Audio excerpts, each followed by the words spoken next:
Qu'est-ce qu'ils ont donc choisi de faire?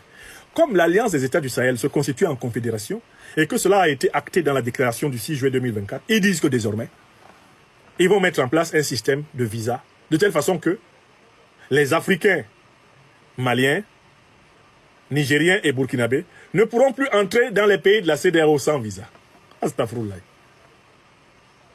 Donc, ils ne pourront plus entrer au Sénégal, ils ne pourront plus entrer en Côte d'Ivoire, ils ne pourront plus entrer au Nigeria, ils ne pourront plus entrer au Bénin, ils ne pourront plus entrer en Guinée-Bissau sans un visa. Et vraiment, la CEDEAO dit que c'est ce qui va arriver, que ça va être vraiment très dur. Mais écoutez, en fait, où est le problème si vous mettez en place un visa pour entrer chez vous? Mais vous avez toujours une ambassade dans les pays de l'AES, non? Il n'y a pas une ambassade de Côte d'Ivoire au Mali? Si vous mettez en place un visa, quand quelqu'un veut aller en Côte d'Ivoire, il va à votre ambassade, il demande le visa. Ou bien, mais quand les Africains veulent venir en France, ils ne vont pas à l'ambassade de France demander le visa. Vous-même là, les pays de la CEDEAO, quand vous voulez venir en France, en Europe, tout ça là, vous ne demandez pas les visas. Mais où est le problème? Si les Maliens qui doivent aller en Côte d'Ivoire doivent demander le visa, mais ils vont le demander. Mais la réciprocité sera appliquée. Et la vie va continuer. Oui ou non? Ah, il faut qu'un Malien ait un visa pour venir en Côte d'Ivoire. Mais il faudra donc qu'un Ivoirien ait un visa pour aller au Mali. Et la vie va continuer.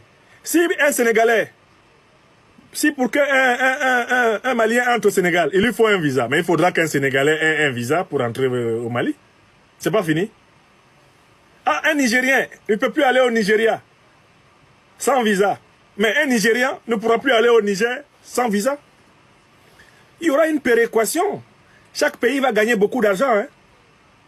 Parce que moi, je pense qu'il y a beaucoup d'Ivoiriens qui vont au Mali tous les jours. Hein? Ah oui, parce que le cheptel malien, c'est avec ça que nous, on fête la tabaski en Côte d'Ivoire. Ou bien? Donc, comment on va faire pour aller chercher le cheptel là? On sera obligé de payer des visas pour aller au Mali. Alassane Ouattara, du temps où il allait chercher ses gris-gris au Mali là, il entrait sans visa, non? Maintenant, quand il va envoyer des gens pour chercher les gris-gris, il va payer les visas. Des gens qui viennent faire des affaires au Mali, mais ils vont payer des visas. Quand le Mali veut aller, il paye le visa. Avec le temps, on va faire la péréquation. Oui ou non?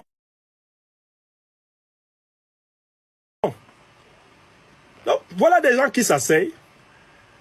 Ils sont littéralement comme des singes qui veulent mourir et qui disent qu'il fait trop chaud dans la forêt. Mais si vous mettez en place une politique de visa contre l'AES, mais l'AES va mettre en place une politique de visa contre vous, et ça va s'équilibrer. Vous allez vous peser, et on verra qui perd. Dans tous les cas, il y aura toujours des Maliens qui viendront en Côte d'Ivoire et des Ivoiriens qui viendront au Mali. Simplement, les caisses des deux États seront désormais abondées avec du contenu des frais de visa. Oui ou non? Mais si vous prétendez faire la CEDEAO des peuples, parce qu'à certains moments, cette CEDEAO prétend vouloir être CEDEAO des peuples. Ce que vous allez proposer, c'est un traité d'amitié entre la CEDEAO et l'AES, maintenant la gratuité des visas entre les citoyens de la CEDEAO et ceux de l'AES. Si vous prétendez aimer les peuples, c'est ce que vous devez faire. Oui ou non? Si vous prétendez aimer les peuples, vous, les grigous sorciers de la CEDEAO, qu'est-ce que vous devez faire? C'est très simple.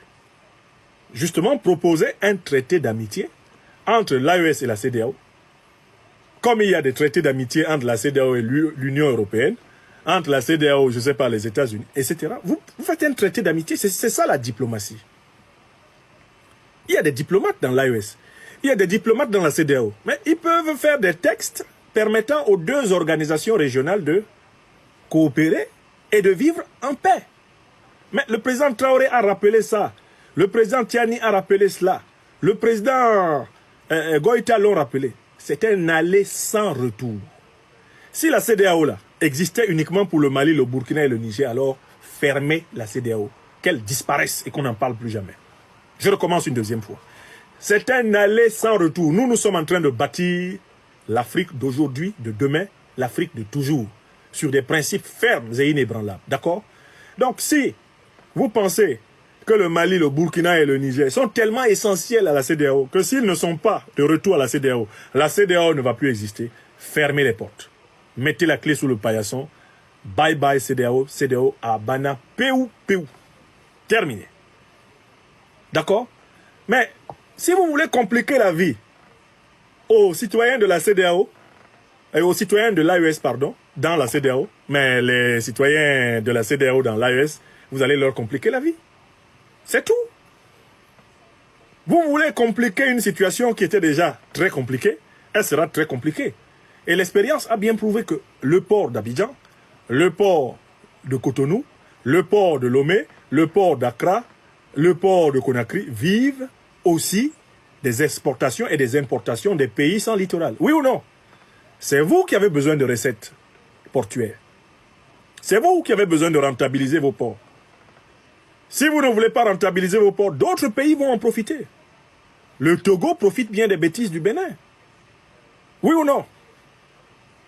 Donc, la vie va continuer. Vous ne vous rendez même pas compte de l'état d'esprit des dirigeants de l'AES. Plus vous leur créez des problèmes, plus vous les rendez intelligents. Les dirigeants de l'AES ont pris la résolution de considérer un problème comme une occasion d'être plus intelligent encore. Donc, les problèmes sont stimulants pour le président Tiani. Regardez comment il gère Talon. Regardez comment il a piloté Talon. Au point que Talon soit obligé de déléguer 2 anciens présidents. Talon est obligé de déléguer 2 anciens présidents. Après avoir kidnappé une délégation officielle. Et croyant par là prendre Tiani dans un piège. Et que Tiani engagerait rageusement l'armée nigérienne pour aller attraper les mollets de Talon à Cotonou. Non, Tiani n'a pas fait ça. Il a tiré par les cheveux. Il a attrapé par le sommet du crâne. Il y avait un cheveu qui était dur sur sa tête là. Il a tiré par là et l'a posé à côté comme ça.